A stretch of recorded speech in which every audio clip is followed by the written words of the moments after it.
10 ans d'histoire d'une compagnie théâtrale canadienne. En chiffres, comment est-ce que ça peut se traduire? Labeur et travail, joie, 10 ans, dans des proportions difficiles à évaluer. Résultat, 42 pièces en 39 spectacles, 1168 représentations et près de 600 000 spectateurs. 10 années de labeur dont nous avons voulu oublier les déboires et les désenchantements pour ne nous souvenir que des moments de bonheur. Le théâtre est une entreprise d'amour et nous croyons, après ces 10 années, avoir gardé encore assez de jeunesse de cœur pour éprouver le coup de foudre.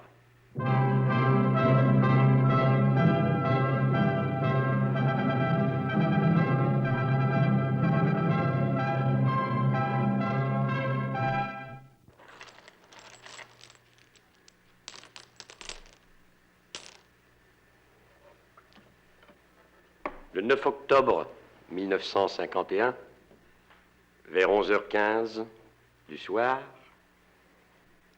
Robert Gadois, qui jouait le rôle de la flèche, apportait en scène, à la fin du spectacle, cette cassette. Il l'apportait au vieil avare Harpagon. Ce soir-là, des rêves vieux d'au moins 10 ans venaient de se matérialiser.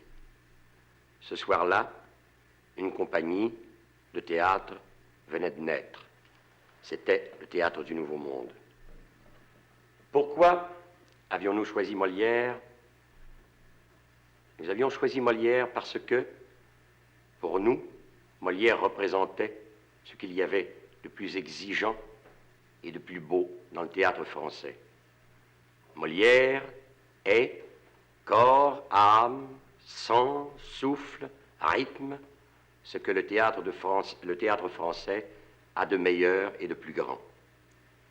Et c'est Molière qui a cimenté, dès le départ, cette équipe de comédiens au caractère difficile, au caractère différent, qui ont réussi, pendant ces 10 années, à rester ensemble.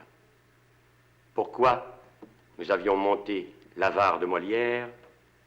Parce que nous aimions Molière. Et nous osons espérer que Molière nous l'a bien rendu.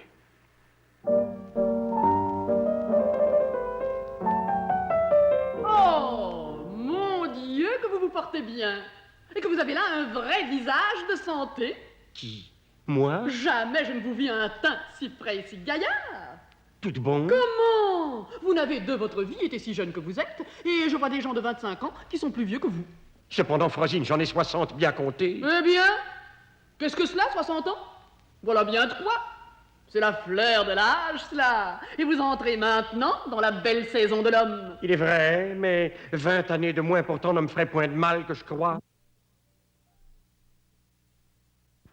C'est pour Don Juan que Robert Prévost s'est permis pour la première fois de dessiner des costumes luxueux pour le théâtre du Nouveau Monde. Voici le premier pourpoint de Don Juan, celui qu'il portait durant les 3 premiers actes.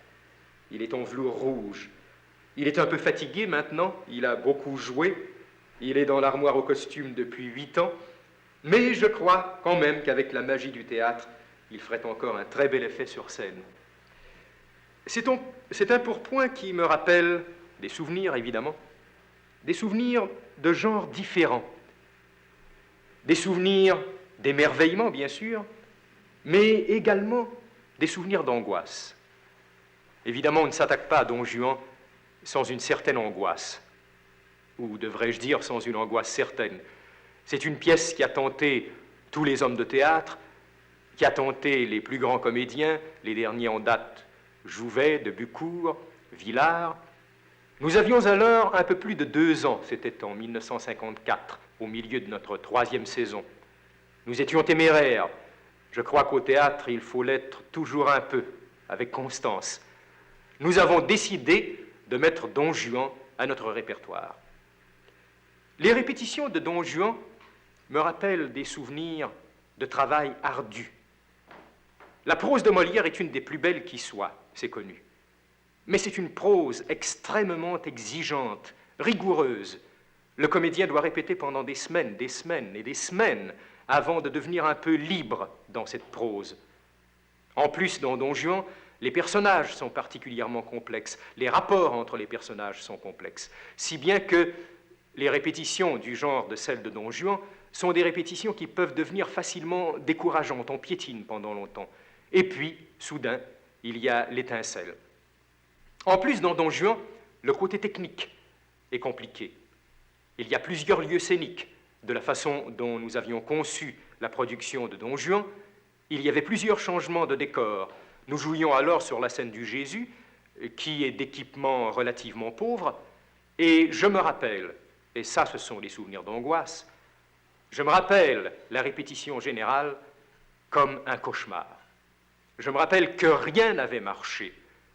On s'en était retourné chacun chez soi un peu après 6 heures le matin pour prendre quelques heures de repos, sans oser se regarder, sans oser se dire un mot, sans oser surtout se dire ce qu'on pensait au fond, c'est-à-dire que nous courions à la catastrophe.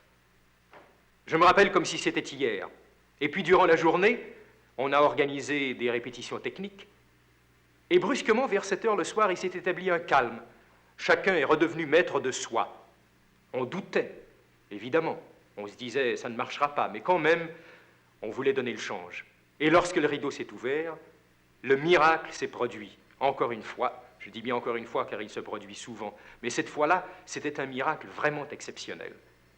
Et mon Dieu, le message de cet homme révolté qu'est Don Juan, dont la tradition remonte à l'Espagne du XVIe siècle, le message repris par un auteur français du XVIIe siècle, a finalement été reçu et entendu par un public canadien de 1954. La réaction a été extrêmement chaleureuse. Il n'en fallait pas plus pour que nous soyons récompensés de notre labeur.